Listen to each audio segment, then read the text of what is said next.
Bismillahirrahmanirrahim. Hai sob, Fahri di sini dan sobat di sana. Meski jarak kita jauh, tapi kita masih bisa saling berbagi ya. Gimana nih puasa tetap semangat ya. Meski cuaca panas begini, tetap harus kuat ya. Sobat sekalian, anggrek bulan pasti sobat banyak yang punya.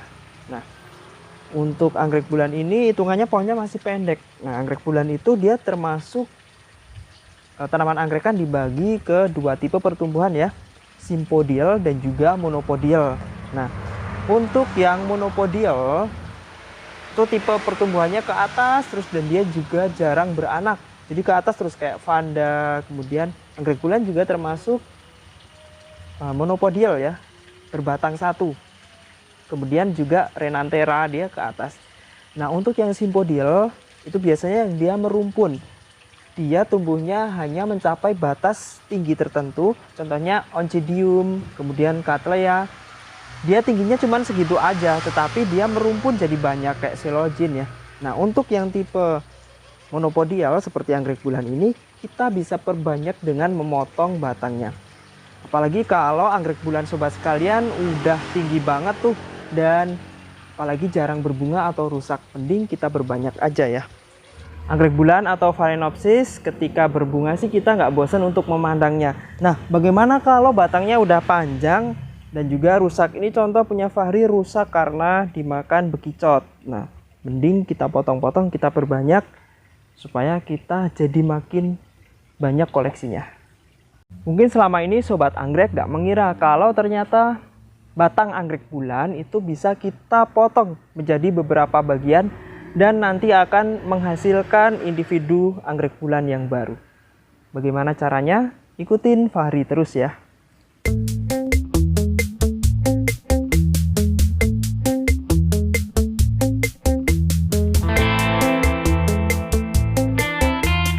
Nah, sobat anggrek, apabila sobat anggrek punya anggrek bulan yang sudah tinggi seperti ini, apalagi dia malas berbunga ya, mending kita perbanyak aja.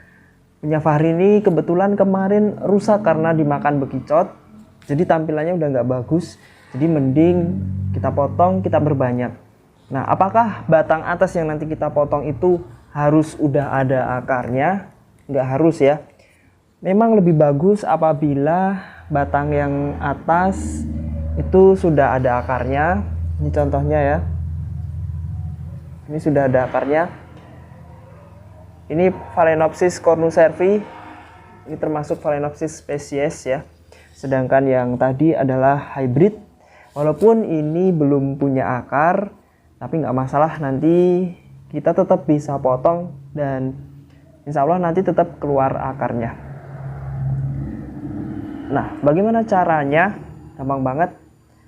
Sobat hanya perlu siapin pisau tajam dan juga antiseptik.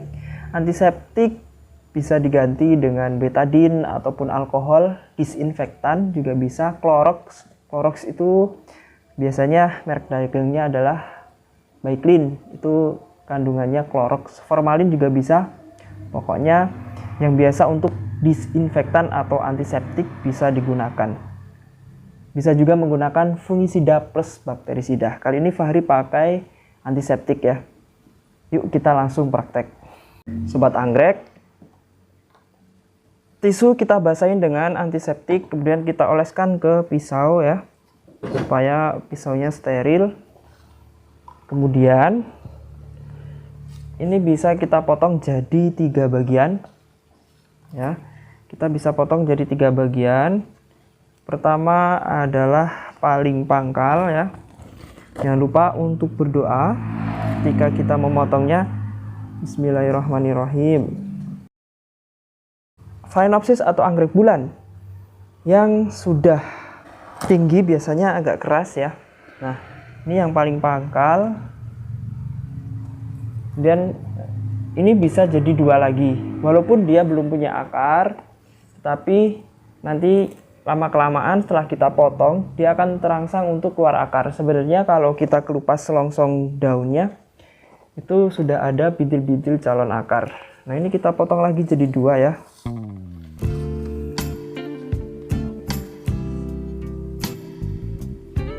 Bismillahirrahmanirrahim. Ya. Nah, ini jadi sobat bisa lihat dia sudah agak berkayu ya. Jadi sudah berkayu, ketika kita iris itu sangat keras. Seperti ini tampilannya. Nah, bekas potongan ini supaya steril kita olesin antiseptik. Tadi yang bagian pangkal kita olesin antiseptik. Pokoknya bekas irisan kita olesin ya antiseptik supaya mencegah infektan, bakteri ataupun jamur ataupun bibit penyakit masuk ke jaringan tanaman yang terluka. Nah, kita biarkan dulu potongan ini 24 jam.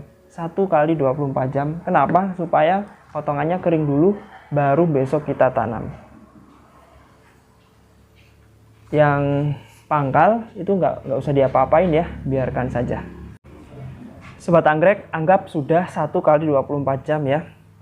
Bagian pangkal ini nggak usah kita otak-atik, kita biarin aja, kita rawat seperti biasa. Sebisa mungkin jangan terkena air hujan. Kemudian untuk yang batang tengah dan juga yang pangkal, yang ujung ya, kita tanam menggunakan medianya bisa moss hitam ataupun moss putih. Kita tanam di dalam pot.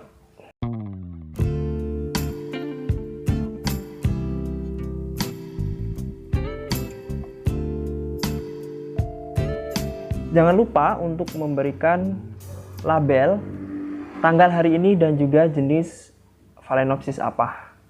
Kita sisipkan di sini.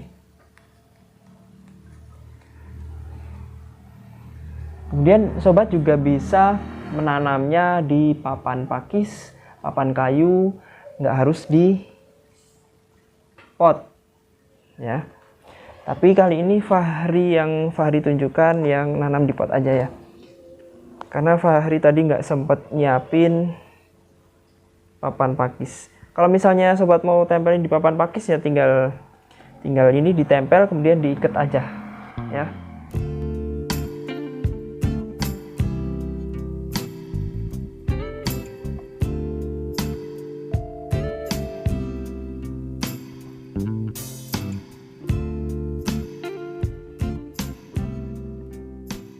Bismillahirrahmanirrahim.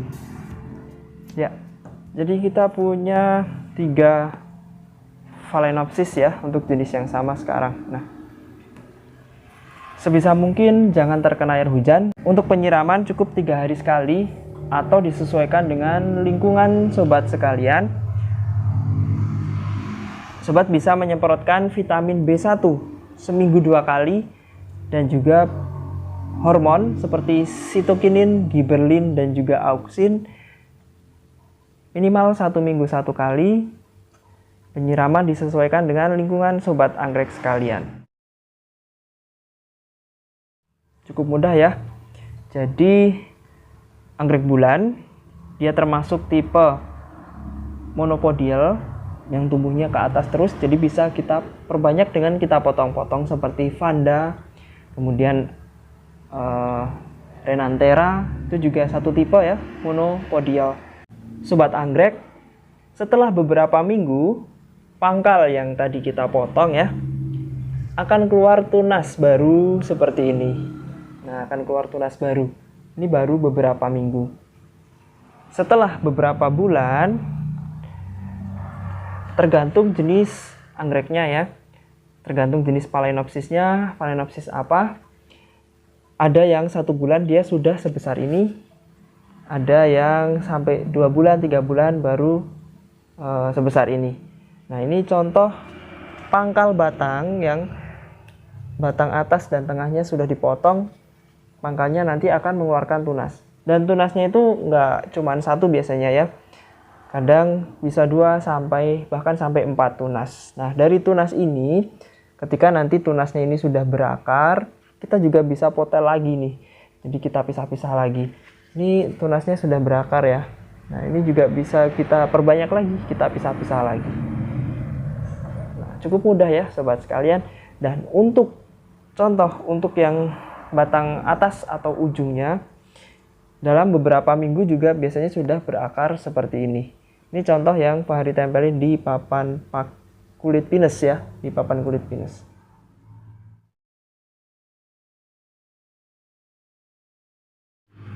Semoga sobat sekalian bisa mempraktekkannya di rumah dan berhasil ya. Jangan patah semangat untuk selalu belajar, karena belajar tidak mengenal usia. Mari kita belajar bersama. Sampai jumpa di video selanjutnya. Yuk.